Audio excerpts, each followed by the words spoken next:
బలము మిగులం గలుగ బలభద్రుండన లోకరమణుండగుటంజేసి రాముండనంగ సతికింబుట్టె గర్భ సంకర్షణమున ಸಂಕರ್ಷಣುಂಡನಂಗ ಘನುಂಡು ಸುತುಂಡು. ಕೆಲವು ಮಾಸಗಳ ನಂತರ ರೋಹಿಣೀದೇವಿ ಗರ್ಭದಿಂದ ಒಬ್ಬ ಕುಮಾರನ ಜನ್ಮವಾಯಿತು. ದೇವಕೀ ದೇವಿಯ ಗರ್ಭವನ್ನು ಸೆಳೆದು ರೋಹಿಣೀ ದೇವಿಯ ಗರ್ಭದಲ್ಲಿ ಇರಿಸಿದ್ದರಿಂದ ಇವನ ಜನನವಾದ್ದರಿಂದ ಇವನ್ನ ಸಂಕರ್ಷಣ ಅನ್ನತಕ್ಕಂಥದ್ದು ಇವನ ಹೆಸರಾಯಿತು. ಕರ್ಷಣ ಅಂತಂದರೆ ಸೆಳೀತಕ್ಕಂಥದ್ದು. ನಂತರ ಬಲ ಹೆಚ್ಚಾದ ಬಲವಂತನಾದ್ದರಿಂದ, ಬಲಶಾಲಿಯಾಗಿದ್ದರಿಂದ ಬಲ ಮುಮಿಗುಲಂ ಗಲುಗ ಬಲಭದ್ರುಂಡನ, ಬಲಭದ್ರ ಅನ್ನತಕ್ಕಂಥ ಹೆಸರಾಯಿತು. ಲೋಕರಮಣುಂಡಗುಟಂ ಅಂತಂದರೆ ಇವನನ್ನು ನೋಡಿದವರಿಗೆಲ್ಲ ಅತ್ಯಂತ ಆನಂದವನ್ನು ಉಂಟು ಮಾಡ್ತಾ ಇದ್ದ. ರಮಯತೆ ಇತಿ ರಾಮಃ ಅಂತ, ಅತ್ಯಂತ ಮನೋಹರವಾದಂತಹ ರಮಣೀಯವಾದಂತಹ ಸುಂದರ ರೂಪು, ಆಕರ್ಷಕವಾದಂತಹ ರೂಪು ಇವನದ್ದಾಗಿದ್ದರಿಂದ ಬಲರಾಮ ಅನ್ನತಕ್ಕಂತಹ ಹೆಸರು ಕೂಡ ಇವನಿಗಾಯಿತು. ಉತ್ತಮನಾದಂಥ ಘನವಾದಂತಹ ಮಗ ರೋಹಿಣೀ ದೇವಿಗೆ ಜನಿಸಿದ.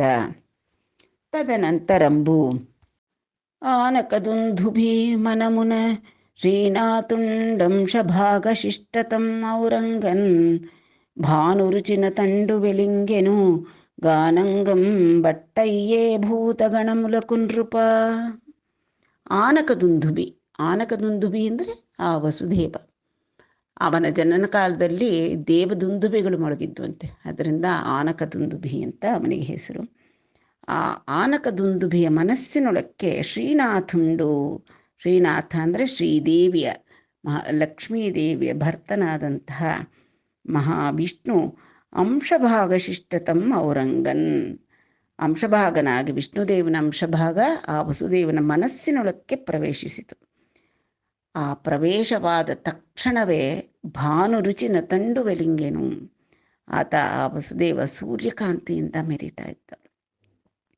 ಗಾನಂಗಂ ಬಟ್ಟಯ್ಯೆ ಭೂತಗಣಮುಲು ಕುನೃಪ, ಆ ಸೂರ್ಯಕಾಂತಿಯಿಂದ ಮೆರಿತಾ ಇರತಕ್ಕಂಥ ವಸುದೇವನಿಗೆ ಸಹಜವಾಗೇ ತನ್ನೊಳಗೆ ಪ್ರವೇಶಿಸಿದ ವಿಷ್ಣು ತೇಜಸ್ಸಿನಿಂದ ಆನಂದ ಉಂಟಾದರೆ ಪಂಚಭೂತಗಳು, ಯಾಕೆ ವಿಷ್ಣು ವ್ಯಾಪ್ತನಾಗಿರ್ತಕ್ಕಂಥವನು, ಎಲ್ಲ ಭೂತಗಳೊಳಗೂ ಸಕಲ ಚರಾಚರಗಳೊಳಗೂ ಇರತಕ್ಕಂತಹವನು. ವ್ಯಾಪ್ನೋತಿ ವೇಷ್ಟತಿ ಇತಿ ವಿಷ್ಣು ಅಂತ ಅಂದರೆ ಎಲ್ಲ ಕಡೆಯಲ್ಲೂ ಇರತಕ್ಕಂಥವನಾಗಿದ್ದರಿಂದ ಸರ್ವಭೂತಾತ್ಮನಾದಂತಹ ವಿಷ್ಣು ಪ್ರವೇಶವಾದ್ದರಿಂದ ವಸುದೇವನಿಗೆ ಸಹಜವಾದ ಆನಂದ ಉಂಟಾಯಿತು.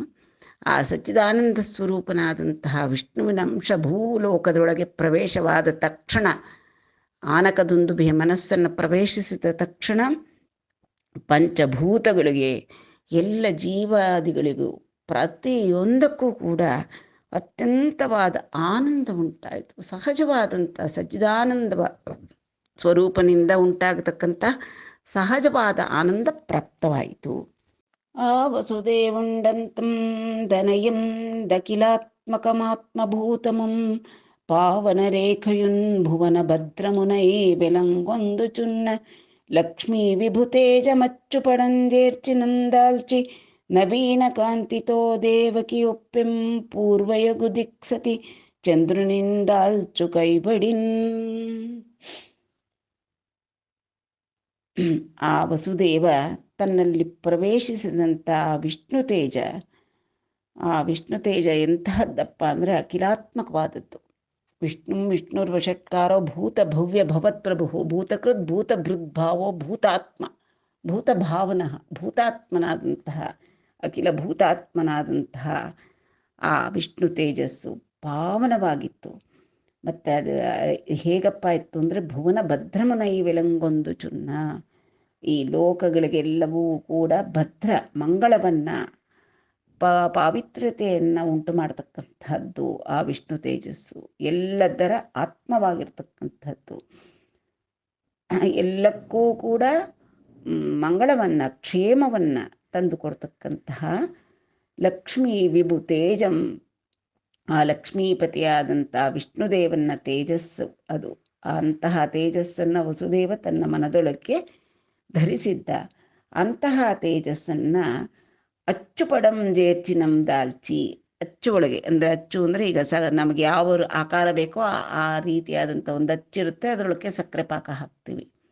ಅಚ್ಚೊಳಕ್ಕೆ ಆ ರಸಪೂರ್ಣವಾದಂತಹ ಸಕ್ಕರೆ ಪಾಕ ಸೇರಿದ್ರೆ ಹೇಗೆ ಅಚ್ಚಿನಗಿರ್ತಕ್ಕಂತಹ ಒಂದು ಆಕಾರವನ್ನು ಪಡ್ಕೊಳ್ಳುತ್ತೋ ಆ ರೀತಿಯಾಗಿ ಇವನಲ್ಲಿದ್ದಂಥ ರಸೋವೈಸಹ ಅಂತನ್ನತಕ್ಕಂಥ ವಿಷ್ಣು ತೇಜಸ್ಸನ್ನು ಆ ವಸುದೇವನು ಅಚ್ಚಿನಲ್ಲಿ ಹೊಯ್ದ ರೀತಿಯಲ್ಲಿ ಆ ದೇವಕೀ ದೇವಿಯಲ್ಲಿ ಪ್ರವೇಶ ಮಾಡಿಸ್ದ. ಅದನ್ನು ಆ ಕಾಂತಿಯನ್ನು, ವಿಷ್ಣು ತೇಜಸ್ಸನ್ನು. ಆಗ ಅವಳು ನವೀನ ಕಾಂತಿತೋ ದೇವಕಿಯೊಪ್ಪಂ, ಅತ್ಯಂತವಾದಂತಹ ನೂತನವಾದಂತಹ ಕಾಂತಿಯಿಂದ ಆ ದೇವಕೀ ದೇವಿ ಮೆರೀತಾ ಇದ್ದಾಳೆ. ಆ ಚಿತ್ರಣ ಹೇಗಿತ್ತಪ್ಪ ಅಂದರೆ ಪೂರ್ವಯಗು ದಿಕ್ಸತಿ, ಅಂದರೆ ಪೂರ್ವ ದಿಕ್ಕಿನ ಸತಿ ಸ್ತ್ರೀ ಹೇಗಿದ್ಲಪ್ಪ ಅಂದರೆ ಚಂದ್ರನಿಂದ ಆಲ್ಚು ಕೈವಳಿನ್, ಚಂದ್ರೋದಯಕ್ಕೆ ಮುಂಚೆ ಆ ಚಂದ್ರನ ಕಾಂತಿ ಎಲ್ಲ ಹರಡಿರುತ್ತೆ ಪೂರ್ವ ದಿಕ್ಕಿನಲ್ಲಿ. ಚಂದ್ರ ಹೊರಗೆ ಬರಬೇಕು, ಮೋಡಗಳ ನಡುವಿನಿಂದ ಹೊರಕ್ಕೆ ಕಾಣಿಸ್ಕೊಳ್ಳೋಕ್ಕಿಂತ ಮುಂಚೆ ಅದರ ಹಿಂದೆ ಅದರ ಪ್ರಕಾಶವನ್ನು ಬೀರ್ತಾ ಇರ್ತಾನೆ. ಆ ರೀತಿ ಪೂರ್ವ ದಿಕ್ ಸತಿ ಚಂದ್ರನ ಒಂದು ಕಿರಣಗಳ ಕಾಂತಿಯನ್ನು ಧರಿಸಿದ್ದಂತೆ ಆ ವಸುದೇವನಿಂದ ವಿಷ್ಣು ತೇಜಸ್ಸನ್ನು ಧರಿಸಿದಂತಹ ಆ ಮಹಾಸತಿಯಾದಂತಹ ದೇವಕೀ ದೇವಿ ಅತ್ಯಂತ ನೂತನವಾದಂತಹ ತೇಜಸ್ಸಿನಿಂದ ದೇದೀಪ್ಯಮಾನವಾಗಿ ಕಂಗೊಳಿಸ್ತಾ ಇದ್ಲು. అని నవిని తర్వాతి వృత్తాంతం వెట్లయ్యేనని ರಾಜಡಿಗಿನ ಶುಕುಂಡಿಟ್ಲನಿಗೆ.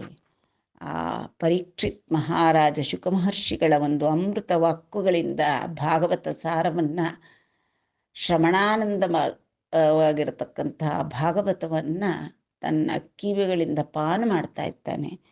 ಈ ರೀತಿಯಾಗಿ ದೇವಕೀ ದೇವಿ ಹಾಗೂ ವಸುದೇವರು ಕಂಗೊಳಿಸ್ತಾ ಇದ್ದಂತಹ ವಿಚಾರವನ್ನು, ವೃತ್ತಾಂತವನ್ನು ಕೇಳಿ ತರವಾತಿ ವೃತ್ತಾಂತಂ ಅಂದರೆ ನಂತರ ಯಾವ ಘಟನೆ ನಡೆಯಿತು, ಹೇಗಾಯಿತು, ಎಟ್ಲಯ್ಯೇನನಿ ಯಾವ ರೀತಿ ಅದು ಜರುಗಿತು ಎಂದು ಆ ರಾಜನಾದಂಥ ಪರೀಕ್ಷಿತ್ ಮಹಾರಾಜ ಯೋಗೀಂದ್ರರನ್ನ ಕೇಳಿದ. ಆಗ ಶುಕುಂಡು ಇಟ್ಲನಿಯೇ, ಶುಕ ಮಹರ್ಷಿಗಳು ಈ ಮುಂದಿನಂತೆ ಉತ್ತರವನ್ನು ನೀಡಿದರು ಪರೀಕ್ಷಿತ್ ರಾಜನಿಗೆ. ಗುರುತರಮುಗಂ ತನಕಡುಪುನಂ ಸರಸಿಜ ಗರ್ಭಾಂಡ ಭಾಂಡಚಯಮುಲುಗಲ ಆ ಹರಿ ದೇವಕೀ ಕಡುಪುನ ಭೂಭರಣಾರ್ಥಮು ವೃದ್ಧಿಂ ಒಂದೇ ಬಾಲಾರ್ಕುಕ್ರಿಯನ್. ಗುರುತರಮುಗಂ ತನಕಡುಪುನಂ, ಎಷ್ಟೋ ಭಾರವಾದಂತಹ ಇಡೀ ಸರಸಿಜ ಗರ್ಭಾಂಡ ಭಾಂಡ ಚಯಮುಲು, ಬ್ರಹ್ಮಾಂಡಗಳು ಒಂದಲ್ಲ, ಬ್ರಹ್ಮಾಂಡ ನಮಗೆ ಒಂದೇ ಬ್ರಹ್ಮಾಂಡ ಅಂದ್ಕೊಳ್ತೀವಿ. ಬ್ರಹ್ಮಾಂಡ ಚೇವಲು ಅನೇಕ ಕೋಟಿ ಬ್ರಹ್ಮಾಂಡ ನಾಯಕ ಅಂತ ಹೇಳ್ತೀವಲ್ಲ, ಹಾಗೆ ಅನೇಕ ಕೋಟಿ ಬ್ರಹ್ಮಾಂಡಗಳನ್ನೆಲ್ಲ ತನ್ನ ಕಡುಪುನಂ ಗಲ ಆ ಹರಿ, ತನ್ನ ಉದರದಲ್ಲಿ ಧರಿಸಿರ್ತಕ್ಕಂಥ ಶ್ರೀಹರಿ. ಅದಕ್ಕೆ ವಿಷ್ಣು ಸಹಸ್ರನಾಮದಲ್ಲಿ ಹೇಳ್ತೀವಿ, ಅಂತಸ್ತಂ ಯಸ್ಯ ವಿಶ್ವಂ ಸುರ ನರ ಖಗೋ ಭೋಗಿ ಗಂಧರ್ವ ದೈತ್ಯೈ ಚಿತ್ರಂ ರಂ ರಮ್ಯತೆ ತಂ ತ್ರಿಭುವನ ವಪುಷಂ.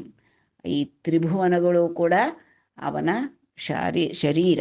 ವಿಷ್ಣುಮೀಶಂ ನಮಾಮಿ ಯಸ್ಯ ಅಂತಸ್ತಂ ವಿಶ್ವಂ, ಎಲ್ಲ ವಿಶ್ವಗಳು ಬ್ರಹ್ಮಾಂಡ ಭಾಂಡಗಳೆಲ್ಲ ಅವನ ಉದರದಲ್ಲಿ ರಾರಾಜಿಸ್ತಾ ಇವೆ. ಅಂತಹ ಆ ಶ್ರೀಹರಿ ಭೂಭರಣಾರ್ಥಮು, ಭೂಭಾರವನ್ನು ಹರಿಸುವುದಕ್ಕಾಗಿ, ಆ ಭೂದೇವಿಯ ತಾಪತ್ರಯವನ್ನು ನಿವಾರಿಸಲಿಕ್ಕಾಗಿ ಅವಳು ಹೋಗಿ ಗೋರೂಪದಿಂದ ಬೇಡ್ಕೊಂಡಿದ್ದಾಳೆ, ತಾಯಿ ನನ್ನ ಭಾರವನ್ನು, ದುಷ್ಟ ಶಿಕ್ಷೆಯನ್ನು ಮಾಡಿ, ದುಷ್ಟ ಶಿಕ್ಷಣ ಶಿಷ್ಟ ರಕ್ಷಣವನ್ನು ಮಾಡಿ ನನ್ನನ್ನು ಕಾಪಾಡು, ನನಗಿರ್ತದೆ, ನನಗೆ ಹೊರಕ್ಕಾಗ್ತಿಲ್ಲ ಅಂತ ಭೂದೇವಿ ಕೇಳ್ಕೊಂಡಿದ್ದಾಳೆ ಮುಂಚೆನೆ. ಆದ್ದರಿಂದ ಅದಕ್ಕಾಗಿ ಭೂಭರಣಾರ್ಥಮು ದೇವಕೀ ಕಡುಪುನ, ದೇವಕೀ ದೇವಿ ಹೊಟ್ಟೆಗೆ ಬಂದು ಅವತಾರ ಮೇಲಿಂದ ಕೆಳಕ್ಕೆ ಇಳಿದು ಬಂದ, ತನ್ನ ವೈಕುಂಠ ಧಾಮವನ್ನು ಬಿಟ್ಟು ದೇವಕಿಯ ಗರ್ಭದ ಒಳಕ್ಕೆ ಪ್ರವೇಶ ಮಾಡುತ್ತಾ ಹೇಗೆ ವೃದ್ಧಿಯನ್ನು ಹೊಂದುತ್ತಿದ್ದ ಅಂದರೆ ವೃದ್ಧಿಂ ಒಂದೇ ಬಾಲಾರ್ಕು ಕ್ರಿಯನ್, ಉದಯ ಸೂರ್ಯನಂತೆ, ಬಾಲ ಅರ್ಕನಂತೆ ಕ್ಷಣ ಕ್ಷಣಕ್ಕೂ ವೃದ್ಧಿಯನ್ನು ಹೊಂದುತ್ತಾ ಇದ್ದಾನೆ ದೇವಕೀ ದೇವಿಯೆಲ್ಲ ಗರ್ಭದಲ್ಲಿ ಆ ಶ್ರೀಹರಿ ಅಂತ. ಬ್ರಹ್ಮಾಂಡ ಗರ್ಭಗಳನ್ನೆಲ್ಲವನ್ನೂ ಕೂಡ ತನ್ನ ಉದರದಲ್ಲಿ ಧರಿಸಿ ಪೋಷಿಸತಕ್ಕಂಥ ಶ್ರೀ ಮಹಾವಿಷ್ಣು ಕೃಷ್ಣಾವತಾರದ ಆವಿರ್ಭಾವಕ್ಕಾಗಿ ತಾನು ದೇವಕಿಯ ಗರ್ಭಪ್ರವೇಶ ಮಾಡಿದ. ಅಲ್ಲಿ ಉದಯ ರವಿಯಂತೆ ಕಂಗೊಳಿಸುತ್ತಾ ಮುಂದೆ ಬೆಳೀತಾ ಇದ್ದಾನೆ. ಹೇಗೆ ಬೆಳೀತಾ ಇದ್ದಾನೆ? ಆ ಸಮಯದಲ್ಲಾದಂತಹ ದೇವಕೀ ದೇವಿಯ ಶರೀರದಲ್ಲಾದಂತಹ ಮಾರ್ಪಾಟುಗಳು, ಆ ಭಗವಂತ ಅಲ್ಲಿ ಆವಿರ್ಭಾವವಾಗಲಿಕ್ಕೆ ಸಿದ್ಧನಾಗಿದ್ದರಿಂದಲೇ ವೈರಿಗಳ ದುಷ್ಟರ ಎದೆಯಲ್ಲಿ ಉಂಟಾಗಿರ್ತಕ್ಕಂಥ ಕಂಪನ, ನಡುಕ, ಭೀತಿ ಎಲ್ಲವನ್ನು ಅತ್ಯಂತ ಸುಂದರವಾಗಿ ಚಿತ್ರಿಸಿದ್ದಾರೆ ಮುಂದೆ ಪೋತನಾಮಾತ್ಯರು. ವಿಮತುಲ ಮೋಮುಲು ಬೆಲಬೆಲಂಬಾರಂಗ ವಿಮಲಾಸ್ಯ ಮೋಮು ವೇಲ್ವೆಲುಕಂಬಾರೆನ್ ಮಲಯು ವೈರುಲ ಕೀರ್ತಿ ಮಾಸಿ ನಲ್ಲನಗಾಂಗ ನಾತಿ ಚೂಚಕುಮುಲು ನಲ್ಲನಯ್ಯನ್ ದುಷ್ಟಾಲಯಂಬುಲ ಧೂಮರೇಕಲು ಪುಟ್ಟ ಲೇಮಯಾರು ನರೋಮ ಲೇಖ ಮೆರೆಸೆನ್ ಅರಿಮಾನಸಮುಲಕಾಹಾರ ವಾಂಚಲು ದಪ್ಪ ವನಜಾಕ್ಷಿಕಾಹಾರ ವಾಂಚದಪ್ಪೆ ಶ್ರಮಮು ಸಂದಿಲ್ಲೆರಿ పులకు శ్రమము గదుర జడతవాటిల్లె శత్రులు జడను వడంగ మన్ను రుచియయ్యన్ భగతురు మన్ను సోరంగ వెలంది ఉదరంబులో హరి వృద్ధిం ಬೊಂದ. ವೆಲಂದಿ ಅಂದರೆ ಸ್ತ್ರೀ. ಆ ವೆಲಂದಿ ದೇವಕೀ ದೇವಿಯ ಉದರಂಬುಲೋನ ಅಂದರೆ ಅವಳ ಉದರದಲ್ಲಿ ಹರಿ ವೃದ್ಧಿನ್ ಬೊಂದೆನ್, ಶ್ರೀಹರಿ ದಿನ ದಿನಕ್ಕೆ ಗರ್ಭದಲ್ಲಿ ಬೆಳೀತಾ ಇರುವಾಗ, ವೃದ್ಧಿಯನ್ನು ಹೊಂದುತ್ತಿರುವಾಗ, ವಿಮತುಲ ಮೋಮುಲು ವೆಲಬೆಲಂಬಾರಂಗನ್ ಅಂತಂದರೆ ಈ ಶತ್ರುಗಳು ದುಷ್ಟರು ಯಾರ್ಯಾರಿದ್ರು ಭೂಮಿಯಲ್ಲಿ ಅವರ ಮುಖಗಳೆಲ್ಲ ಅವ್ಯಕ್ತವಾದ ಭೀತಿಯಿಂದ ಬಿಳುಚ್ಕೊಳ್ತಾ ಇದೆ. ವಿಮಲಾಸ್ಯ ಅಂದರೆ ನಿರ್ಮಲವಾದ ಶುಭ್ರವಾದಂತಹ ಮುಖಕಾಂತಿಯನ್ನು ಹೊಂದಿರತಕ್ಕಂಥ ದೇವಕೀ ದೇವಿಯ ಮೋಮು ವೇಲ್ವಲುಕನ್ ಬಾರೆನ್ ಅಂದರೆ ಆ ದೇವಕೀ ದೇವಿ ಎಳೆಯ ಗರ್ಭಿಣಿಯರಿಗೆ ಸಾಮಾನ್ಯವಾಗಿ ಅವರ ಸಪ್ತಧಾತುಗಳು ಕೂಡ ಮಗುವಿನ ಉನ್ನತಿಗಾಗಿ, ಆ ಮಗುವಿನ ವೃದ್ಧಿಗಾಗಿ ಎಲ್ಲವೂ ವಿನಿಯೋಗಿಸಲ್ಪಡ್ತಾ ಇರ್ತಕ್ಕಂಥದ್ದು ವಿಚಾರ. ಆದ್ದರಿಂದ ಆಗ ಎಳೆ ಗರ್ಭಿಣಿಯರ ಮುಖ ಬೆಳ್ಳಗೆ ಬಿಳಿಸ್ಕೊಂಡಿರುತ್ತೆ. ರಕ್ತಪುಷ್ಟಿ ಅಷ್ಟು ಕಾಣಿಸಲ್ಲ ಅವ್ರ ಮುಖದಲ್ಲಿ, ಎಲ್ಲವೂ ಶಿಶುವಿಗೇನೆ ಉಪಯೋಗವಾಗ್ತಾ ಇರುತ್ತೆ. ಹೇಗಾದರೆ ಈ ದೇವಕೀ ದೇವಿಗೆ ಗರ್ಭಾಯಾಸದಿಂದ ಮುಖ ಬಿಳಿಸ್ಕೊಳ್ತೋ, ಆ ಶತ್ರುಗಳಿಗೆ ದುಷ್ಟರಿಗೆಲ್ಲ ಅವ್ಯಕ್ತವಾದ ಭೀತಿಯಿಂದ ಮುಖ ಕೂಡ ಬೆಳ್ಳಗಾಯಿತು, ಅವ್ರಿಗೆ ಬಿಳಿಸ್ಕೊಳ್ತು. ಮಲಯು ವೈರುಲ ಕೀರ್ತಿ ಮಾಸಿ ನಲ್ಲನಯ್ಯನ್ ಅಂತಂದರೆ ಆ ವೈರಿಗಳು ಇಷ್ಟು ದಿವಸ ಏನು ತಮ್ಮ ಸಮಾನವಿಲ್ಲ ಅಂತಂದುಬಿಟ್ಟು ಮೆರೀತಾ ಇದ್ರಲ್ಲ ದುಷ್ಟರು, ಅವರ ಕೀರ್ತಿ ಎಲ್ಲ ಅಪಕೀರ್ತಿ ಆಯಿತು, ಎಲ್ಲ ಕಪ್ಪಗಾಗಕ್ಕೆ ಶುರುವಾಯಿತು. ಆ ರೀತಿಯಾಗಿ ಆಗಿರುವಾಗ ನಾತಿ ಚೂಚುಕು ಮುಗುಲು ನಲ್ಲನಯ್ಯನ್, ನಾತಿ ಅಂದ್ರೆ ಕೂಡ ಸ್ತ್ರೀ. ಆ ದೇವಕೀ ದೇವಿಯ ಚೂಚುಕ ಅಂತಂದರೆ ಸ್ತನಾಗ್ರಗಳು, ಕುಚಾಗ್ರಗಳು ಕಪ್ಪು ಬಣ್ಣಕ್ಕೆ ತಿರುಗಿತು. ಅಂದರೆ ಒಳಗೆ ಕ್ಷೀರವನ್ನು ಮುಂದೆ ಮಗುವಿಗೆ ಬೇಕಾದಂತಹ ಸ್ತನ್ಯವನ್ನು ಊಡಿಸಲಿಕ್ಕೆ ಸಿದ್ಧವಾಗ್ತಾ ಇದೆ ಅವಳ ಶರೀರ, ಇಡೀ ಶರೀರ. ಆ ಭಗವಂತನ ಲೀಲೆ ಅತ್ಯದ್ಭುತವಾದದ್ದು. ಹೊಟ್ಟೆ ಒಳಗೆ ಒಂದು ಚಿಗುರು ಮೊಗರಾಯಿತು ಅಂತಂದರೆ, ಅಂದರೆ ಒಂದು ಶಿಶು ಆವಿರ್ಭವಿಸುತ್ತೆ ಅಂತ ತಿಳಿದ ತಕ್ಷಣ ಹೊರಗೆಲ್ಲೂ ಹುಡುಕಾಡಬೇಕಾಗಿಲ್ಲ, ಯಾವುದೇ ಫುಡ್ಗಾಗಲಿ ಅಥವಾ ಯಾವುದೇ ಹಾಲಿಗಾಗಲಿ ಹುಡುಕಾಡಬೇಕಾಗಿಲ್ಲ.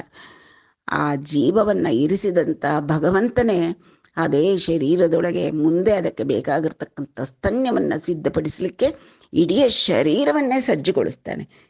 ಆದ್ದರಿಂದ ಆ ದೇವಕೀ ದೇವಿಯ ಚೂಚುಕಮುಲು ಸ್ತನಾಗ್ರಗಳು ಕಪ್ಪಗಾದವು. ಇವಳ ಸ್ತನಾಗ್ರ ಕಪ್ಪಗಾಯಿತು ಅಂದರೆ ಒಳಗೆ ಶ್ರೀಹರಿ ಹೊರಗೆ ಬರಲಿಕ್ಕೆ ಸಿದ್ಧನಾಗಿ ಚೆನ್ನಾಗಿ ಬೆಳೀತಾ ಇದ್ದಾನೆ ಅಂತ ಅರ್ಥ. ಅದೇ ಸಂದರ್ಭದಲ್ಲಿ ವೈರಿಗಳ ಕೀರ್ತಿ ಎಲ್ಲವೂ ಕೂಡ ಕಪ್ಪಗಾಗಿ ಹೋಗ್ಬಿಡ್ತು. ದುಷ್ಟಾಲಯಂಬುಲನ್ ಧೂಮರೇಖಲು ಪುಟ್ಟ, ಆ ದುಷ್ಟರ ಮನೆಗಳಲ್ಲಿ ಮೇಲೆ ಧೂಮರೇಖೆ ಅಂತಂದರೆ ಧೂಮಕೇತುವಿನ ಒಂದು ಛಾಯೆ ಕಾಣಿಸ್ತಾ ಇದೆ. ಲೇಮ ಅಂದರೆ ಕೂಡ ಸ್ತ್ರೀ. ಆ ದೇವಕೀ ದೇವಿಯ ಆರು ಅಂತಂತಂದರೆ ನಾಭಿಯಿಂದ ಮೇಲಿರ್ತಕ್ಕಂತಹ ತೆಳುವಾದ ಹೊಟ್ಟೆ ಅವಳದು. ಅಲ್ಲಿ ಒಂದು ನೂಗಾರು ಅಂತಾರೆ, ಅಂದರೆ ರೋಮರಾಜಿ, ಒಂದು ರೋಮ ರೇಖೆ ಉದ್ಭವ ಆಗುತ್ತೆ. ಅದು ಬಸರಿಯರಾದಂತಹ ಹೆಣ್ಣುಮಕ್ಕಳ ಅನುಭವಕ್ಕೆ ಬಂದಿರುತ್ತೆ. ಅಲ್ಲಿ ಸೂಕ್ಷ್ಮವಾದ ರೋಮ ರೇಖೆ ಕಾಣಿಸ್ಕೊಳ್ತೊಡಗಿತು ದೇವಕಿ ದೇವಿಯ ಉದರದ ಮೇಲೆ. ಅದೇ ರೀತಿ ಶತ್ರುಗಳ ಮನೆಗಳ ಮೇಲೆ ಒಂದು ಧೂಮರೇಖೆ ಕಾಣಿಸ್ಕೊಳ್ಳೋಕ್ಕೆ ಪ್ರಾರಂಭವಾಯಿತು.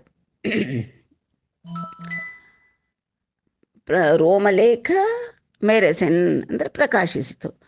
ಅರಿಮಾನಸ ಮೂಲಕುನ್ ಆಹಾರ ವಾಂಚಲು ದಪ್ಪೆನ್. ಅವರ ಅವ್ಯಕ್ತವಾದ ಭೀತಿಯಿಂದ ಶತ್ರುಗಳ ಮನಸ್ಸಿನಲ್ಲಿ ಆಹಾರ ವಾಂಚೆ ಹೊರಟೋಯ್ತು. ಏನೋ ಭೀತಿ, ಊಟ ಮಾಡ್ಲಿಕ್ಕಾಗ್ತಾ ಇಲ್ಲ, ಅಷ್ಟು ಕಳವಳ ಅವರಿಗೆ. ವನಜಾಕ್ಷಿಕಿನ್ ಆಹಾರ ವಾಂಚದಪ್ಪೆನ್. ಬಸಿರಿ ಬಯಕೆಯಿಂದಾಗಿ ಅವಳಿಗೆ ಆಹಾರ ವಾಂಚೆ, ಏನು ನೋಡಿದ್ರೂ ರುಚಿಸ್ತಾ ಇಲ್ಲ, ತಿನ್ನಬೇಕು ಅನ್ನಿಸ್ತಾ ಇಲ್ಲ. ಒಳ್ಳೊಳ್ಳೆ ಪದಾರ್ಥ ಕೊಟ್ಟರು ಬೇಡ ಅನಿಸುತ್ತೆ. ಆದರೆ ಆ ತಾಯಿ ಮಣ್ಣು ತಿನ್ನಲಿಕ್ಕೆ ಆಸೆ ಪಡ್ತಾ ಇದ್ದಾಳಂತೆ. ಅದ್ಯಾಕೆ ಮಣ್ಣು ತಿನ್ನಲಿಕ್ಕೆ ಆಸೆ ಪಡ್ತಾ ಇದ್ದಾಳೆ ಅಂತಂದರೆ, ರಿಪುಲಕುನ್ ಶ್ರಮ ಮುಗದುರನ್ ಅಂತಂದರೆ ಅವ್ರಿಗೇನೋ ಒಂದು ಆಯಾಸ ಆಗ್ತಾ ಇದೆ. ರಿಪುಗಳಿಗೆ ಮೈಯಲ್ಲಿ ಶಕ್ತಿ ಕುಂದಿ ಹೋಗ್ತಾ ಇದೆ. ಈ ಕಡೆ ಭಗವಂತ ಬೆಳೀತಾ ಇರೋ ಹಾಗೆ ಆ ಕಡೆ ವೈರಿಗಳ ಶರೀರದಲ್ಲಿ ಶಕ್ತಿ ಕುಂದುತ್ತಾ ಇದೆ. ಇಲ್ಲಿ ಬಸರಿಗೆ ಹೊಟ್ಟೆಯಲ್ಲಿ ಮಗು ಬೆಳೀತಾ ಇರೋ ಹಾಗೆ ಸ್ವಲ್ಪ ಆಯಾಸ ಸಂದಿಲ್ಲೆನ್ ಹುಟ್ಟುತ್ತಾ ಇದೆ ದೇವಕಿ ದೇವಿಗೆ. ಶತ್ರುಳು ಜಡನು ಅಂತಂದರೆ ಮಾಂದ್ಯ, ಅವರಿಗೆ ಬುದ್ಧಿಮಾಂದ್ಯ, ಶರೀರದಲ್ಲಿ ಏನೋ ಚುರುಕಿಲ್ಲ ಇರ್ತಾ ಇದೆ, ಆ ರೀತಿಯಾಗಿ ಉಂಟಾಗ್ತಾ ಇದೆ. ಪಡನ್ಗನ್ ಜಡತ ಪಾಟಿಲ್ಲೆನ್ ಅಂತಂದರೆ ದೇವಕಿ ದೇವಿಗೂ ಗರ್ಭಾಯಾಸ, ಅಲ್ಲಿ ಪಗತುರು ಅಂದರೆ ಶತ್ರುಗಳಿಗೆ ಕೂಡ ಅವ್ರಿಗೆ ಆಯಾಸ ಆಗ್ತಾ ಇದೆ. ಪಗತುರು ಮಣ್ಣು ಸೋರಂಗ ಅಂತಂದರೆ ಆ ಶತ್ರುಗಳಿಗೆ ಇನ್ನೇನು ತುಂಬ ದಿವಸ ಇಲ್ಲ. ಶ್ರೀಹರಿ ಹೊರಗೆ ಬಂದ ತಕ್ಷಣ ಅವರೆಲ್ಲ ಪಂಚಭೂತಗಳಲ್ಲಿ ಲೀನವಾಗಬೇಕಾದ್ದೆ, ಮುಖ್ಯವಾಗಿ ಮಣ್ಣು ಮುಕ್ಕಬೇಕಾದ್ದೆ, ಮಣ್ಣು ಸೇರಬೇಕಾದ್ದೆ. ಮಣ್ಣು ಸೋರಂಗ, ಪಗತುರು ಮಣ್ಣು ಸೋರಂಗ, ಅವರಿನ್ನು ಮಣ್ಣಲ್ಲಿ ಲೀನವಾಗಿ ಹೋಗ್ತಾರೆ ಅನ್ನೋದರ ಸೂಚನೆಯಾಗಿ ಈ ದೇವಕಿ ದೇವಿಗೆ ಮಣ್ಣು ರುಚಿಯೇಯನ್. ಗರ್ಭಿಣಿಯರು ಮಣ್ಣನ್ನು ತೆಗೆದುಕೊಂಡು ತಿಂತಕ್ಕಂತಹದ್ದು ಅದು ಒಂದು ಅಂತೂ ಹೇಗೋ ಅವರಿಗೆ ಆ ವಾಂಛೆ ಬರುತ್ತೆ, ಮಣ್ಣು ತಿನ್ನಬೇಕು ಅಂತ ಅನಿಸುತ್ತೆ ಗರ್ಭಿಣಿಯರಿಗೆ. ಆ ರೀತಿ ದೇವಕಿ ದೇವಿಗೆ ಮಣ್ಣು ತಿನ್ನಬೇಕು ಅನ್ನಿಸ್ತಾ ಇದೆ. ಇದು ಯಾವ ಸೂಚನೆಯಪ್ಪ ಅಂತಂದರೆ, ಶತ್ರುಗಳೆಲ್ಲ ಇನ್ನು ಮಣ್ಣಾಗ್ತಾರೆ, ಇನ್ನು ಯಾವ ದುಷ್ಟರು ಕೂಡ ಉಳಿಯಲ್ಲ. ಶ್ರೀಹರಿಯ ಈ ಅವತಾರ ಪ್ರಯೋಜನ ದುಷ್ಟ ಶಿಕ್ಷಣ ಶಿಷ್ಟ ರಕ್ಷಣ ಸಂಪೂರ್ಣವಾಗಿ ಉಂಟಾಗುತ್ತೆ ಅನ್ನುವುದನ್ನು ಸೂಚಿಸುವಂತೆ ದೇವಕಿ ದೇವಿಗೆ ಮಣ್ಣು ರುಚಿ ಅನ್ನಿಸ್ತಾ ಇದೆ. ಎಲ್ಲರಿಗೂ ಪ್ರತಿಪದಾರ್ಥ ತಿಳ್ಕೊಂಡ್ರೆ ತುಂಬ ಸಂತೋಷ ಆಗುತ್ತೆ. ಯಾಕೆಂತಂದರೆ ಈ ಸ್ತ್ರೀ ಎನ್ನುವ ಒಂದು ಪದಕ್ಕೆ ಸಂಸ್ಕೃತದಲ್ಲಿ ಎಷ್ಟು ಒಂದು ಪರ್ಯಾಯ ಪದಗಳಿದೆಯೋ ಅದೇ ರೀತಿ ಲೇಮ, ಲೇಡಿ, ಈ ತರಹ ವಿಪರೀತವಾದಂಥ ಪದಗಳು ತೆಲುಗುನಲ್ಲಿ ತಿಳಿದು ಬರುತ್ತೆ. ಅದರಿಂದ ಈ ಸರ್ತಿಯಿಂದ ನಾನು ಪ್ರತಿಪದಾರ್ಥ ಕೂಡ ಹೇಳಬೇಕು ಅಂತ ಅಂದ್ಕೊಂಡೆ. ಈಗ ತಾತ್ಪರ್ಯ ಅಂದರೆ, ದೇವಕಿ ದೇವಿ ಗರ್ಭದಲ್ಲಿ ವಿಷ್ಣುಮೂರ್ತಿ ವೃದ್ಧಿ ಹೊಂದಿದ ರೀತಿಯಲ್ಲೇ ಈ ಕಡೆ ಶತ್ರುಗಳ ಮುಖ ಕೂಡ ಬಿಳಿಸಿಕೊಳ್ತಾ ಇದೆ ಅವ್ಯಕ್ತವಾದ ಭೀತಿಯಿಂದ. ಗರ್ಭವತಿಯಾದಂತಹ ದೇವಕಿ ದೇವಿ ಕೂಡ ಮುಖ ಬಿಳಿಸ್ಕೊಳ್ತಾ ಇದೆ, ಆ ಕಡೆ ಶತ್ರುಗಳ ಮುಖ ಕೂಡ ಬಿಳಿಸ್ಕೊಳ್ತಾ ಇದೆ. ಏನು ಮೆರೀತಾ ಇದ್ದಂಥ ವೈರಿಗಳ ಕೀರ್ತಿಯೆಲ್ಲ ಮಾಸಿ ಹೋಗ್ತಾ ಇದೆ, ಕಪ್ಪಾಗ್ತಾ ಇದೆ, ಅಪಕೀರ್ತಿ ಹೊಂದುತ್ತಾ ಇದ್ದಾರೆ. ಆಗ ಆಕೆಯ ಚೂಚುಕಗಳು, ಕುಚಾಗ್ರಗಳು ಕೂಡ ಕಪ್ಪಗಾಗಲಿಕ್ಕೆ ಪ್ರಾರಂಭವಾಗಿದೆ. ಆ ದುರ್ಮಾರ್ಗರ ಮನೆಗಳಲ್ಲಿ ಹೊಗೆ ರೀತಿ ಧೂಮರೇಖ ಅಂತಂದರೆ ಹೊಗೆಗಳು, ಅವ್ಯಕ್ತವಾದ ಹೊಗೆಗಳು, ಏನೋ ಮನಸ್ಸಿಗೆ ಕಳವಳ, ಈ ರೀತಿಯಾಗಿ ಹುಟ್ಟುತ್ತಾ ಇರಬೇಕಾದ್ರೆ ಈಕೆಗೆ ತನ್ನ ಗರ್ಭದ ಮೇಲೆ, ತೆಳುವಾದ ಉದರದ ಮೇಲೆ ರೋಮ ರೇಖೆ ಕಾಣಿಸ್ಕೊಳ್ತಾ ಇದೆ. ಶತ್ರುವಿಗಳಿಗೆ ಆಹಾರ ಮೇಲೆ ಕೋರಿಕೆನೇ ಹೊಟ್ಟೋಗ್ತಾ ಇದೆ. ಇಲ್ಲಿ ಕೂಡ ಗರ್ಭಿಣಿಗೆ ಅನ್ನ ತಿನ್ನಬೇಕು ಅಂತಲೇ ಅನ್ನಿಸ್ತಾ ಇಲ್ಲ. ಇಲ್ಲಿ ಗರ್ಭಿಣಿಗೆ ಗರ್ಭಾಯಾಸ ಆಗ್ತಾ ಇದೆ, ಅಲ್ಲಿ ಶತ್ರುವುಗಳಿಗೂ ಕೂಡ ಆಯಾಸ ಆಗ್ತಾ ಇದೆ. ಅವ್ರಿಗೂ ಶಾರೀರಿಕವಾಗಿ ಮಾನಸಿಕವಾಗಿ ಎಲ್ಲ ಮಾಂದ್ಯ, ಜಡತೆ, ಒಂಥರ ಏನಕ್ಕೂ ಉತ್ಸಾಹವಿಲ್ಲದೆ ಇರೋ ರೀತಿ, ಆ ಒಂದು ಅವರಿಗಿದ್ದಂತಹ ಒಂದು ಪರಾಕ್ರಮವೇ ಕುಂದಿ ಹೋಗ್ತಾ ಇದೆಯೇನೋ ಅನ್ನೋ ರೀತಿ ಆಗ್ತಾ ಇದೆ. ಶತ್ರುಗಳು ಇನ್ನು ಮಣ್ಣಲ್ಲಿ ಬೆರೆಯತಕ್ಕಂಥ, ಲೀನವಾಗತಕ್ಕಂಥ ಸಮಯ ಬಂತು ಅನ್ನೋ ತೋರಿಸೋದು ಸೂಚನೆಯಾಗಿ ಆಕೆ ಮಣ್ಣು ರುಚಿ ಆಗ್ತಾ ಇದೆ. ಆಕೆಗೆ ಮರಿಯನು ಮುಂದೆ ಎನ್ನತಕ್ಕಂಥ ಅರ್ಥ ಈ ಮರಿಯುನು ಅಂದರೆ ದುಷ್ಟ ಶಿಕ್ಷಣ ಶಿಷ್ಟ ರಕ್ಷಣೆಗಾಗಿ ಅವತಾರ ಇರ್ತಕ್ಕಂತಹ ಶ್ರೀಹರಿ ತನ್ನ ತಾಯಿಯ ಗರ್ಭದಲ್ಲಿ ವೃದ್ಧಿ ಹೊಂದುತ್ತಾ ಇರುವಾಗ ಆಗ ಆಕೆಯಲ್ಲಿ ಬರತಕ್ಕಂಥ ಸ್ತ್ರೀ ಮೂರ್ತಿಯಲ್ಲಿ ಬರತಕ್ಕಂತಹ ಶಾರೀರಿಕ ಬದಲಾವಣೆಗಳನ್ನು ಹೇಳ್ತಾ ಅದು ಹಾಗೆ ಆ ಬದಲಾವಣೆಗಳು ಹೇಗೆ ವೈರಿಗಳಿಗೆ ಅನ್ವಯ ಆಗುತ್ತೆ ಅನ್ನೋದನ್ನು ನಾವು ಅತ್ಯಂತ ಭಾವಾರ್ಥ ಸೂಚನೆಯಾಗಿ ಈ ಕವಿ ಅದ್ಭುತವಾಗಿ ಧ್ವನಿ ಹೊಮ್ಮಿಸಿದ್ದಾರೆ. ಮುಂದೆ ಏನಾಗುತ್ತಪ್ಪ ಅಂದರೆ ಸಲಿಲಮಾಯಲನಾಗ ಜಠರಾರ್ಭಕುನಿಂಗಾನಂ ಜನಿನ ಕೈಬಡಿ ಘರ್ಮ ಸಲಿಲ ಮೊಪ್ಪೆ ನೊಗಿತೇಜಮಾಯಿಂತಿ ಉದರಡಿಂಬ ಕುಂಗೊಲ್ವ ಗದಿಸಿ ನಿಕ್ರಿಯ ದೇಹ ಕಾಂತಿ ಮೆರೆಸಿಂ ಪವನುಂಡ ಕೊಮ್ಮ ಗರ್ಭಸ್ತುನಿ ಸೇವಿಂಪ ನೊಲೆಸನ ಮಿಕ್ಕಿಲಿಯೂರ್ಪುಲ ಮರೆಂ ಕುಂಭಿನಿಯಾಲೇಮ ಕುಕ್ಷಿಗುನರ್ಚಿಂಪ ಚೊಚ್ಚುಭಂಗಿನಿ ಮಂಟಿ ಚೊರವದನರೆ ಗಗನಮಿಂದು ವದನ ಕಡುಪುಲೋ ಬಾಲು ಸೇವಲಕು ರೂಪು ಮೆರಸಿ వచ్చినట్లు ಬಯಲ ವಂಟಿ ನಡುಮು ಬಹುಳ ಮಯ್ಯನು ಪಂಚಭೂತಮಯಂದುಲೋನಂ ಬೊದಲ ಸತಿಕಿ. ಹಿಂದಿನ ಪದ್ಯದಲ್ಲಿ ಶತ್ರುಗಳ ಗತಿಯನ್ನು ಹೇಳಿದರು. ಈಗ ಆ ಪಂಚಭೂತಾತ್ಮಕನಾದ ಶ್ರೀಹರಿಯನ್ನು ಸೇವಿಸಕ್ಕೆ ಆ ಪಂಚಭೂತಗಳೇ ಆ ದೇವಕಿ ದೇವಿಯ ಒಂದು ಶರೀರದಲ್ಲಿ ಉಂಟು ಮಾಡತಕ್ಕಂತಹ ಬದಲಾವಣೆಗಳನ್ನು ತಿಳಿಸ್ತಾ ಇದ್ದಾರೆ. ಪಂಚಭೂತಮಯುಂಡು ಅಂತಂದರೆ ಪಂಚಭೂತಾತ್ಮಕನಾದಂತಹ ಶ್ರೀಹರಿ. ಯಾವುದಪ್ಪ ಪಂಚಭೂತಗಳು? ಪಂಚಮಹಾಭೂತಗಳು ಅಂದರೆ ಪೃಥ್ವ್ಯಪ್ ತೇಜೋ ವಾಯುರಾಕಾಶ ಅಂತಂತ. ಪೃಥ್ವಿ, ಜಲ, ಅಗ್ನಿ, ವಾಯು, ಆಕಾಶ ಈ ಪಂಚಮಹಾಭೂತಗಳಿಂದಲೇ ಸೃಷ್ಟಿ ಮಾಡಿರತಕ್ಕಂತಹ ಈ ಪ್ರಪಂಚ. ಅವನು ಕೂಡ ಆ ಶ್ರೀಹರಿ ಸೃಷ್ಟಿಸಿದವನು ಕೂಡ ಪಂಚಭೂತಾತ್ಮಕ. ಅವನು 5 ಮಹಾಭೂತಗಳೇ ಆಕಾರವಾಗಿ ಉಳ್ಳಂತಹ ವಿಷ್ಣುಮೂರ್ತಿ ಲೋನನ್ ಅಂದರೆ ದೇವಕಿ ದೇವಿಯ ಗರ್ಭದಲ್ಲಿ ಪೊದಲನ್ ವೃದ್ಧಿಯನ್ನು ಹೊಂದುತ್ತಾ ಇರುವಾಗ ಸಲಿಲಮು ಆ ಯಲನಾಗ ಜಠರಾರ್ಭಕುನ್ ಅಂತಂದರೆ ಸಲೀಲ ಅಂದರೆ ಜಲವು, ಯಲನಾಗ ಅಂತಂದರೆ ಸ್ತ್ರೀಮೂರ್ತಿ. ಆ ಸ್ತ್ರೀಮೂರ್ತಿಯ ಅರ್ಭಕ ಅಂತಂದರೆ ಮಗು. ಆ ದೇವಕೀ ದೇವಿಯ ಗರ್ಭದಲ್ಲಿ ಅವತಾರ ಮಾಡ್ತಾ ಇರ್ತಕ್ಕಂತಹ ಆ ಬಾಲಕೃಷ್ಣನನ್ನು ಕಾನನ್ ಅಂತಂದರೆ ನೋಡುವುದಕ್ಕಾಗಿ ಚೆನಿನ ಕೈವಡಿನ್ ಹೊರಟು ಬಂದಿದ್ದಾನೇನೋ ಎನ್ನುವ ರೀತಿಯಲ್ಲಿ ಹೊರಟು ಬಂದಿದ್ದ ಏನೋ ಜಲ ಅನ್ನತಕ್ಕಂಥ ಪಂಚಮಹಾಭೂತಗಳಲ್ಲಿ 2ನೇದಾದ ಜಲ ಬಂದಿದೆಯೇನೋ ಅನ್ನೋ ರೀತಿಯಲ್ಲಿ ಘರ್ಮ ಸಲಿಲುಮು ಒಪ್ಪೆನ್. ಆ ಗರ್ಭಿಣಿಗೆ ಆಯಾಸದಿಂದ ಬೆವರು ಹರಿಯುತ್ತಲ್ಲ, ಅದೇ ಜಲ ಅವಳನ್ನು ಕಾಣಲಿಕ್ಕೆ ಜಲ ಅನ್ನತಕ್ಕಂಥ ಪಂಚಮಹಾಭೂತ ಅವಳನ್ನು ದೇವಕಿ ದೇವಿಯಲ್ಲಿ ಹೊಟ್ಟೆಯಲ್ಲಿ ಬೆಳೀತಾ ಇರ್ತಾವೆ ಮಗುನ ನೋಡ್ಲಿಕ್ಕೆ ಬಂದಿರತಕ್ಕಂತಹದ್ದು ಅಂತ ಅದಕ್ಕೂ ಅನ್ವಯ ಮಾಡಿದ್ದಾರೆ.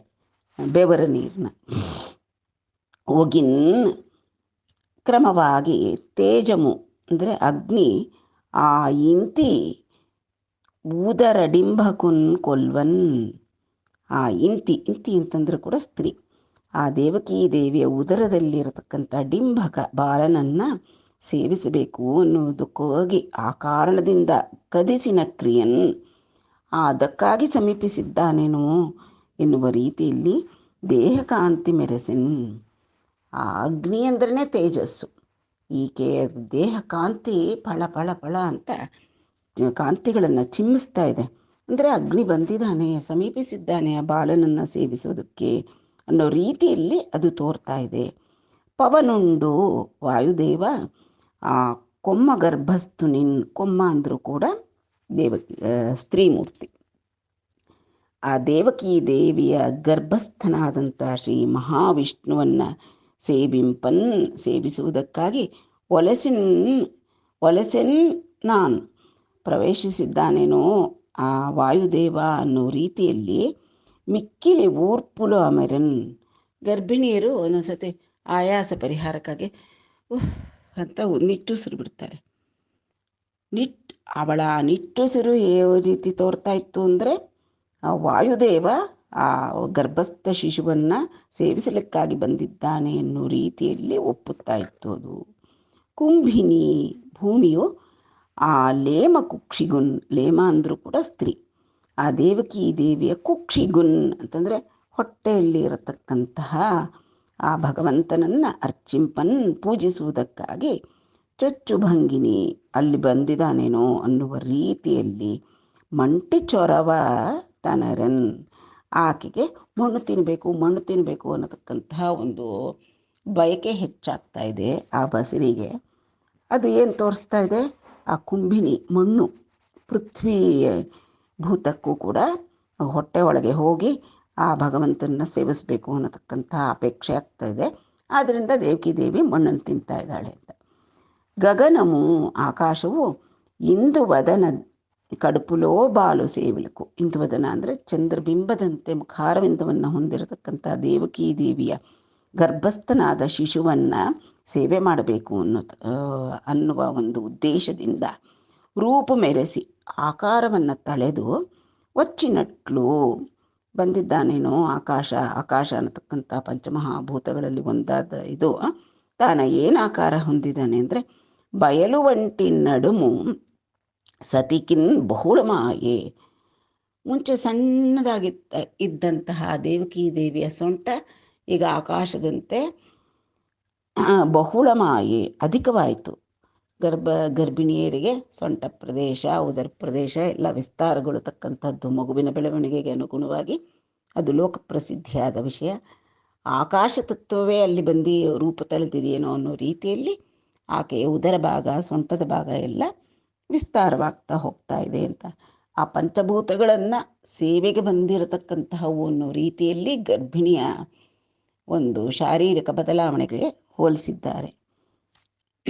ಈಗ ತಾತ್ಪರ್ಯ: ಪಂಚಭೂತಾತ್ಮಕನಾದಂತಹ ಶ್ರೀ ಮಹಾವಿಷ್ಣುವು ದೇವಕೀ ದೇವಿ ಗರ್ಭದಲ್ಲಿ ವೃದ್ಧಿಯನ್ನು ಹೊಂದುತ್ತಾ ಇರತಕ್ಕಂತಹ ಸಂದರ್ಭದಲ್ಲಿ ಪಂಚಭೂತಗಳು ಆ ಮಹಾಪುರುಷನನ್ನು ಸೇವಿಸಲೆಂದೇ ಬಂದಿದ್ದಾರೆ ಅನ್ನುವ ರೀತಿಯಲ್ಲಿ ಆ ಗರ್ಭವತಿಯಲ್ಲಿ ಬರತಕ್ಕಂತಹ ಶಾರೀರಿಕ ಬದಲಾವಣೆಗಳನ್ನು ಸೂಚಿಸ್ತಾ ಇದ್ದಾರೆ. ಜಲವು ಆ ಬಾಲಕನ್ನು ಸೇವಿಸೋದಕ್ಕೆ ಅಂತ ಬಂದಿದ್ದಾನೇನೋ ಅನ್ನೋ ರೀತಿಯಲ್ಲಿ ಆಕೆಗೆ ಬೆವರು ಹೆಚ್ಚಾಗ್ತಾ ಇದೆ. ಅಗ್ನಿ ಬಂದಿದ್ದಾನೇನೋ ಆ ಗರ್ಭಸ್ಥ ಮಹಾವಿಷ್ಣುವನ್ನು ಸೇವಿಸೋಕ್ಕೆ ಅನ್ನೋ ರೀತಿಯಲ್ಲಿ ಆಕೆಯ ದೇಹಕಾಂತಿ ಅಧಿಕವಾಗಿ ಶೋಭಿಸ್ತಾ ಇದೆ. ವಾಯುದೇವ ಬಂದಿದ್ದಾನೇನೋ, ತಾನೇ ಸ್ವತಃ ಬಂದಿದ್ದಾನೆ ಭಗವಂತನನ್ನು ಸೇವೆ ಮಾಡಲಿಕ್ಕೆ ಅನ್ನೋ ರೀತಿಯಲ್ಲಿ ಆಕೆ ನಿಟ್ಟುಸಿರನ್ನು ಬಿಡ್ತಾ ಇದ್ದಾಳೆ. ಆ ಬಾಲಕನನ್ನು ಪೂಜಿಸಲೆಂದೇ ಬಂದಿದೆಯೇನೋ ಭೂಮಿ ಅನ್ನೋ ರೀತಿಯಲ್ಲಿ ಆಕೆ ಮಣ್ಣು ತಗೊಂಡು ತಿಂತಾ ಇದ್ದಾಳೆ. ಆಕಾಶವೇ ರೂಪ ತಳೆದು ಬಂದಿದೆಯೇನೋ ಆ ಚಿಕ್ಕ ಮೂರ್ತಿಯನ್ನು. ಆ ವಿಶ್ವಮೂರ್ತಿ ಈಗ ಉದರಸ್ಥನಾಗಿರ್ತಕ್ಕಂತಹ ಅವನನ್ನು ಸೇವೆ ಮಾಡಲಿಕ್ಕೆ ಬಂದಿದೆಯೇನೋ ರೂಪ ತಳೆದು ಅನ್ನೋ ರೀತಿಯಲ್ಲಿ ಆಕೆಯ ಉದರ, ಸೊಂಟ ಪ್ರದೇಶ ಎಲ್ಲವೂ ಕೂಡ ವಿಸ್ತಾರಗೊಳ್ತಾ ಹೋಗ್ತಾ ಇದೆ. ತದನಂತರಂಬ ಅತಿವ ಕಾಂಚಿ ಗುಣಂ ಬಲ್ಲನ ಬಿಗಿಯಂಗ ವೈರಿವಧೂ ಗುಣವ್ರಜಮು ವದಲೆ ಮೆಲ್ಲನ ತನ್ವಂಗಿ ಮೇಯ ದೀವ ಮೆರಂಗೆಕ್ಕ ದುಷ್ಟಾಂಗನಾಥನುದ್ಯುತುಲಡಂಗೆ ನಾತಿ ಕಲ್ಲನ ಭೂಷಣ ಮುಲು ಪಲ್ಬಲನಗಾನ್ ಪರಸತಿ ಭೂಷಣ ಪಂಕ್ತುಲೆಡಲೆನ್ ಕಲಕಂಟಿ ಕೊಯ್ಯನ ಗರ್ಭಂಬು ದೊಡ್ಡುಗಾನ್ ಪರಿಪಂಕ್ತಿದಾರ ಗರ್ಭಮುಲು ಪಗಲೇನ್ పొలంతి కల్లన నీళ్ళాడు ప్రొద్దులెదుగ అహితవల్ల వలైదు వలైతనర్చు ప్రొద్దులన్నీయం క్రమమునంబోవందొడంగే ఉవిద కడుపునన సురారియుంటంజేసే. ಉವಿದ ಕಡುಪುನನ್ ಅಂದರೆ ಉವಿದ ಅಂದರೆ ಸ್ತ್ರೀ. ದೇವಕೀ ದೇವಿಯ ಗರ್ಭದಲ್ಲಿ ಅಸುರಾರಿ ರಾಕ್ಷಸರಿಗೆ ಶತ್ರುವಾದಂತಹ ಶ್ರೀಹರಿ ಉಂಟಂಜೇಸೆ ಅಂದರೆ ಅವನು ಅಲ್ಲಿ ಪ್ರಕಟವಾದದ್ದರಿಂದ, ಅವನು ಅಲ್ಲಿ ಇದ್ದದ್ದರಿಂದ ಅತಿವ ಅಂದರೂ ಕೂಡ ಸ್ತ್ರೀ. ಆ ದೇವಕೀ ದೇವಿಯ ಕಾಂಚಿ ಗುಣಂಬು, ಕಾಂಚಿ ಗುಣ ಅಂತಂದರೆ ಮೇಖಲೆ ಅಂದರೆ ಡಾಬು ಅಥವಾ ಉಡ್ದಾರ ಅಂತ ಹೇಳ್ತೀವಿ. ಸ್ತ್ರೀಯರು ಕೂಡ ಉಡ್ದಾರ ಧರಿಸ್ತಕ್ಕಂಥ ಪದ್ಧತಿ ಇದೆ. ಇಲ್ಲಿ ಕಾಂಚಿ ಅಂದರೆ ಒಡ್ಯಾಣ.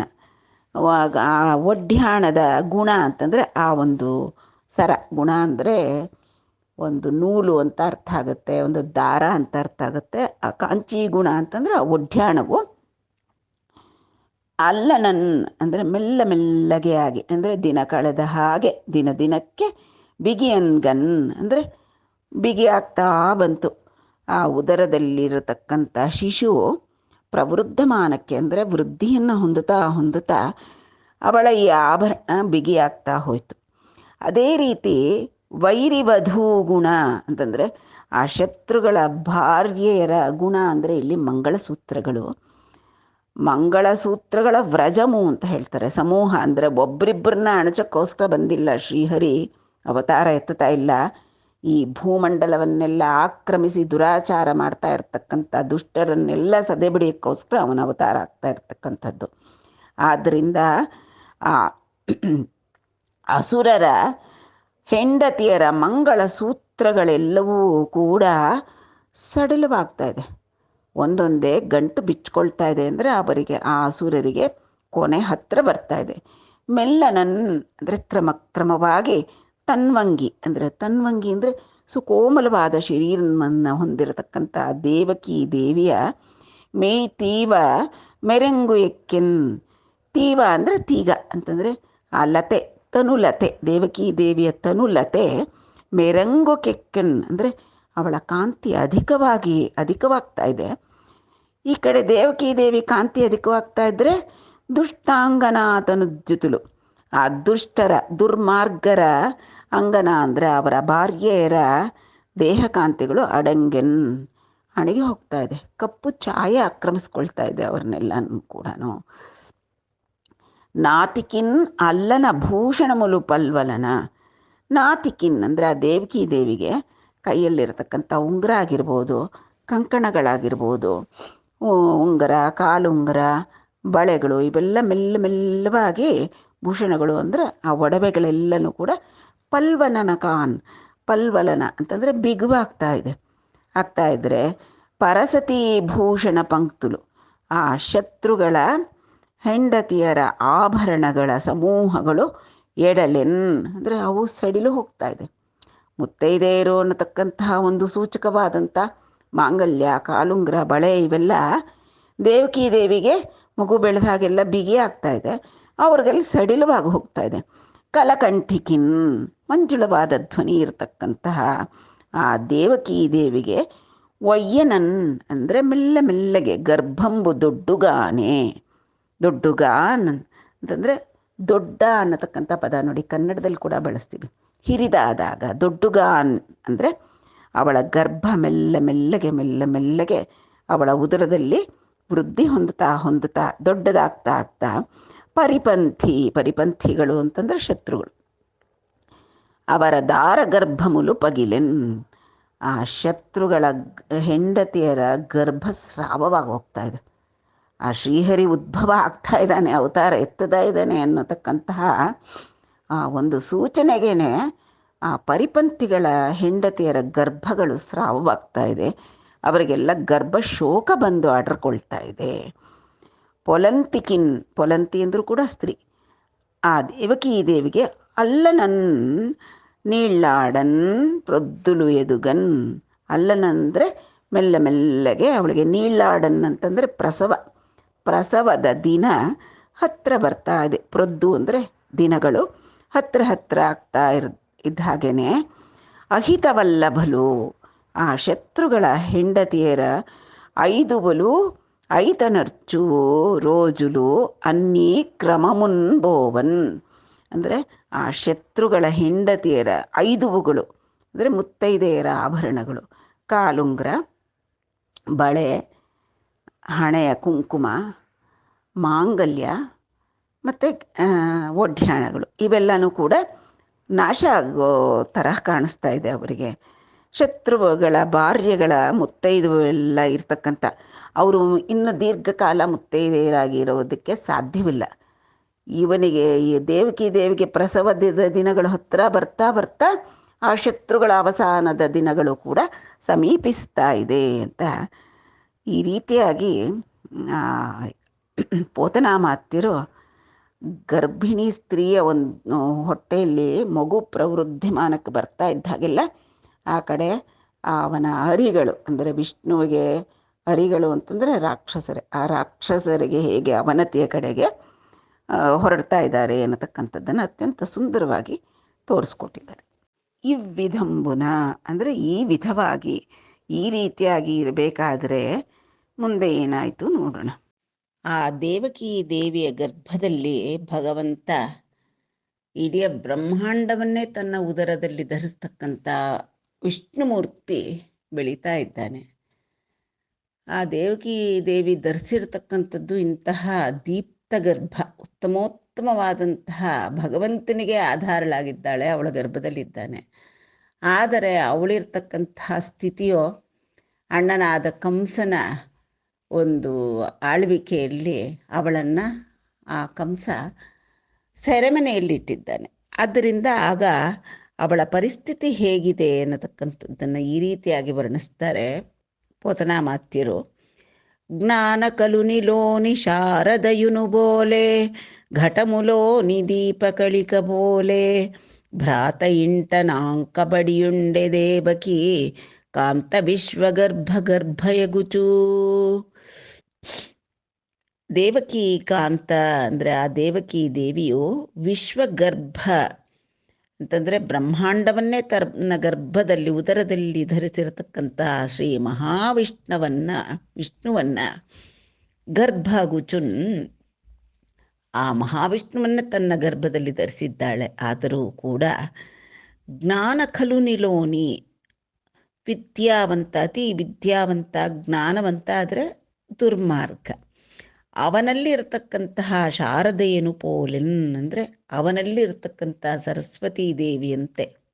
ಅಂದರೆ ಆ ದುರ್ಮಾರ್ಗನಲ್ಲಿದ್ದರೆ ಅದು ಸತ್ವಪ್ರಕಾಶವಾಗಿ ಬೆಳಗೋದಿಲ್ಲ. ಅದು ಎಷ್ಟೇ ಜ್ಞಾನ ಇದ್ದರೂ ಕೂಡ ನಡತೆ ಹೀನನಾದರೆ ಅದು ಶೋಭಿಸುವುದಿಲ್ಲ. ಘಟಮುಲೋನಿ ಅಂದರೆ ಒಂದು ಮಡಕೆಯ ಒಳಗಿರತಕ್ಕಂಥ ದೀಪಕಳಿಕ ಪೋಲಿನ್, ಮಡಕೆ ಒಳಗಡೆ ದೀಪ ಅಂಟಿಸಿಟ್ರೆ ಅದರ ಶಿಖೆ ದೀಪಕ್ಕೆ ಅದರ ಕಾಂತಿ, ಅದರ ತೇಜಸ್ಸು ಇದ್ದೇ ಇದೆ. ಆದರೆ ಈ ಮಡಕೆ ಅಡ್ಡ ಬಂದಿರೋ ಹಾಗೆ ಹೊರಗೆ ಕೆಲ್ಲೂ ಅದರ ಪ್ರಕಾಶ ಚಿಮ್ಮುತ್ತಾ ಇರಲ್ಲ. ಆ ರೀತಿಯಾಗಿ ಭ್ರಾತ ಇಂಟ ಅಂದರೆ ಅಣ್ಣನಾದ ಕಂಸನ ಮನೆಯಲ್ಲಿ ಅಂಕನ್ ಪಡಿವುಂಡೆನ್, ಆ ಸೆರೆಯಲ್ಲಿ ದುರ್ಬರ ಸ್ಥಿತಿಯಲ್ಲಿ ಅಸಹಾಯಕಳಾಗಿ, ಆ ಭಗವಂತನನ್ನೇ ಧರಿಸಿದ್ರೂ ಕೂಡ ಅಸಹಾಯಕಳಾಗಿ ಆ ದೇವಕೀ ದೇವಿ ಇದ್ದಳು. ಅಂತನಕ್ಕಾಂತ ತಿಲಕಂಬು ನೆಮ್ಮುಗಂಬು ತಿಳಿವಿಯನು ಮೇನಿ ಮೆರುಂಗುನು ಮೆಲಂಗೇಡಿ ಸೊಬಗುನು ಜೂಚಿ ವೆರಂಗು ಪಡಿ ತರಚು వెరచుచుం ಕಂಸುಂಡು ತನಲೋ ನಿಟ್ಲನಿಯೇ. ಈ ಕಂಸನಿಗೆ ಸದಾ ಕಾಲ ಅಯ್ಯೋ ಈ ದೇವಕಿ ದೇವಿ ಹೊಟ್ಟೆಯಲ್ಲಿ ಹುಟ್ಟತಕ್ಕಂಥ ಮಗ ನನಗೆ ಮೃತ್ಯುವಾಗ್ತಾನೆ ಅನ್ನತಕ್ಕಂಥದ್ದೇ ಒಂದು ಕಳವಳ. ಯಾವುದೇ ಜೀವಿಗೆ ಆದರೂ ತನ್ನ ಪ್ರಾಣ ಅನ್ನತಕ್ಕಂಥದ್ದು ಅತ್ಯಮೂಲ್ಯವಾದ್ದು, ಅದರ ರಕ್ಷಣೆಗೆ ಪ್ರಯತ್ನ ಪಡ್ತಾನೆ. ಅದಕ್ಕೆ ಕಂಸ ಕೂಡ ಹೊರತಾಗಿಲ್ಲ. ಅದೇ ಭಯದಲ್ಲೇ ಅವನು ಬದುಕ್ತಾ ಇದ್ದಾನೆ ಪಾಪ. ಅಂತನ ಕಾಂತ ತಿಲಕಂಬು, ಆ ಸ್ತ್ರೀ ಜಾತಿಗೆ ಒಂದು ಉತ್ತಮೋತ್ತಮವಾದ ತಿಲಕಪ್ರಾಯಳಾಗಿರ್ತಕ್ಕಂತಹ ಶ್ರೇಷ್ಠಳಾದ ದೇವಕಿ ದೇವಿಯ ನೆಮ್ಮೊಗಂಬು ತಿಳಿವಿಯನು. ನೆರಮೊಗಂಬು ಅಂತಂದರೆ ತುಂಬ ಮುಖ ಕಾಂತಿಯಿಂದ ಪ್ರಶಾಂತವಾಗಿ ಬೆಳಗುತ್ತಾ ಇರತಕ್ಕಂತಹ ಮುಖ. ಮೇನಿ ಮೆರುಂಗುನು, ಮೇನಿ ಅಂದರೆ ಶರೀರದ ಒಂದು ಕಾಂತಿಯನ್ನು, ಮೆಲಂಗೆಡಿ ಸೊಬಗುನುನ್ ಅಂದರೆ ಅವಳ ಒಂದು ನಡತೆಯಲ್ಲಿ, ಅವಳ ಭಾವಭಂಗಿಗಳಲ್ಲಿ ಅತ್ಯಂತ ಸೊಬಗು ಸೂಸ್ತಾ ಇದೆ. ಅದನ್ನು ಚೂಚಿ ವೆರಂಗು ಪಡಿ, ಅದನ್ನು ನೋಡಿದ್ರೆ ಇವನಿಗೇನೋ ಆಶ್ಚರ್ಯ, ಏನಿದು ಈ ರೀತಿಯಾಗಿ ಇರಲಿಲ್ವಲ್ಲ, ಈಕೆ ಹಿಂದೆ ಬಸರಿಯಾದಾಗ ಗರ್ಭಿಣಿಯಾದಾಗ ಇಷ್ಟು ತೇಜಸ್ಸು ಇರಲಿಲ್ವಲ್ಲ. ತರಚು ವೆರಚುಚುನ್, ತುಂಬ ಸರ್ತಿ ಅವಳ ಆ ತೇಜಸ್ಸನ್ನು ಕಣ್ಣೆತ್ತಿ ನೋಡಲಾರ, ಅದು ಕಣ್ಣು ಕುಕ್ಕುತ್ತಾ ಇದೆ ಅವನಿಗೆ. ಆ ತೇಜಸ್ಸು ಅವಳ ಒಳಗಿನಿಂದ ಅವಳ ಮುಖದಲ್ಲೂ ಕೂಡ ಪ್ರಸರಿಸ್ತಾ ಇರತಕ್ಕಂಥ ಕಾಂತಿ ಆ ಕಂಸನಿಗೆ ಕಣ್ಣಿಗೆ ಚುಚ್ಚುತ್ತಾ ಇದೆ. ಒಳಗೊಳಗೆ ಭಯ ಬರ್ತಾ ಇದೆ. ಬೆರಚುಚುನ್ ಹೆಚ್ಚಾಗಿ ಭಯಪಡುತ್ತಾ ಕಂಸನು ತನಲೋನೇ ಇಟ್ಲೋನಿಯನ್ ತನ್ನೊಳಗೆ ಈ ರೀತಿಯಾಗಿ ಚಿಂತೆ ಮಾಡ್ದ. ಏನಿದು ಆಶ್ಚರ್ಯ, ಏನಾಗಿದೆ ಇವಳಿಗೆ, ಇಷ್ಟು ಜ್ಯೋತಿ ಪ್ರಕಾಶಲಾಗಿ ಒಳ್ಳೆ ಬೆಳಗುತ್ತಾ ಇದ್ದಾಳಲ್ಲ ಇವಳು ಅಂತ ತನ್ನೊಳಗೆ ತಾನು ಚಿಂತನೆ ಮಾಡಿ ಅಂದ್ಕೊಳ್ತಾ ಇದ್ದಾನೆ. ಕನ್ನಲು ಕುಂಜೂಡ ಬರುವೈ ಉನ್ನದಿಯಲನಾಗ ಗರ್ಭ ಮುಲ್ಲ ಮೊಗಲಂಗನ್ ಮುನ್ನೆನ್ನಂಡು ನಿಟ್ಲುಂಡದು వెన్నుండు సోరంబోలు ಗರ್ಭ ವಿವರಮುಲೋನನ್. ಚೂಡನ್ ನೋಡ್ತಾ ಇದ್ರೆ ಈಕೆಯನ್ನ, ಈ ಎಲನಾಗ ಅಂದರೆ ಈ ಸ್ತ್ರೀ ದೇವಕಿ ದೇವಿಯ ಗರ್ಭಮು ಅಂದರೆ ಅವಳ ಗರ್ಭ, ಉಲ್ಲಮುಖಲಂಗನ್ ಇವಳನ್ನು ನೋಡ್ದೇಟಿಗೆ ನನ್ನ ಮನಸ್ಸಲ್ಲಿ ಏನೋ ಕಳವಳ ಭೀತಿ ಹುಟ್ಕೊಳ್ತಾ ಇದೆ, ನನ್ನ ಮನಸ್ಸಿನ ಒಳಗೆ ಆಂದೋಲನ ಉಂಟಾಗ್ತಾ ಇದೆ. ಕಣ್ಣೊಳುಕನ್ ಬರುವಯ್ಯುನ್ನದಿ, ಕಣ್ಣು ಕುಕ್ಕುತ್ತಾ ಇದೆ, ಕಣ್ಣೆತ್ತಿ ಅವಳನ್ನು ತಾನು ಈಕ್ಷಿಸಲಾರ ಆ ರೀತಿ ಆಗ್ತಾ ಇದೆ. ಮುನ್ನು ಎನ್ನುಂಡನ್, ಇದಕ್ಕಿಂತ ಮುಂಚೆ ಹಿಂದಿನ ದಿನಗಳಲ್ಲಿ ಯಾವತ್ತೂ ಕೂಡ ಇಟ್ಲು ಈ ವಿಧಂಗ ಉಂಡದು, ಈ ರೀತಿಯಾಗಿರಲಿಲ್ಲ ಈಕೆ. ಗರ್ಭ ವಿವರಮುಲೋನನ್, ಈ ದೇವಕಿ ದೇವಿ ಗರ್ಭ ವಿವರದೊಳಕ್ಕೆ ಅಂದರೆ ಗರ್ಭದೊಳಕ್ಕೆ ವೆನ್ನುಂಡು ಚೋರನ್ಬೋಲುನ್, ವೆನ್ನುಂಡು ಅಂದರೆ ಆ ವಿಷ್ಣುಮೂರ್ತಿ ಚೋರನ್ಬೋಲನ್ ಪ್ರವೇಶಿಸಿದ್ದಾನೋ ಏನು ಕಥೆಯೋ, ಅವನದ್ರೊಳಗೆ ಗರ್ಭದೊಳಕ್ಕೆ ಅವನ ಅಂಶ ಪ್ರವೇಶಿಸಿರಬೇಕು. ಆದ್ದರಿಂದಲೇ ಅವಳನ್ನು ತಲೆ ಎತ್ತಿ ನೋಡಲಿಕ್ಕಾಗ್ತಾ ಇಲ್ಲ ನನಗೆ. ಅವಳನ್ನು ನೋಡಿದ ತಕ್ಷಣವೇ ನನಗೆ ಮನಸ್ಸಿನಲ್ಲಿ ಆಂದೋಲನ, ಕಳವಳ, ಭೀತಿ ಎಲ್ಲ ಉಂಟಾಗ್ತಾ ಇದೆ. ಅಷ್ಟರೊಳಗೆ ವಿಷ್ಣುಮೂರ್ತಿ ಬಂದುಬಿಟ್ಟಿದ್ದಾನೋ ಏನು ಕಥೆಯೋ, ಇನ್ನೇನಪ್ಪ ನನ್ನಂತ್ಯ ಸಮೀಪಿಸ್ತಾ ಇದೆಯಲ್ಲ ಅನ್ನತಕ್ಕಂತಹ ಜೀವ ಭಯ, ಜೀವ ಭೀತಿಯಿಂದ ಕಂಸ ನಡಿಗೆ ಹೋಗ್ತಾ ಇದ್ದಾನೆ.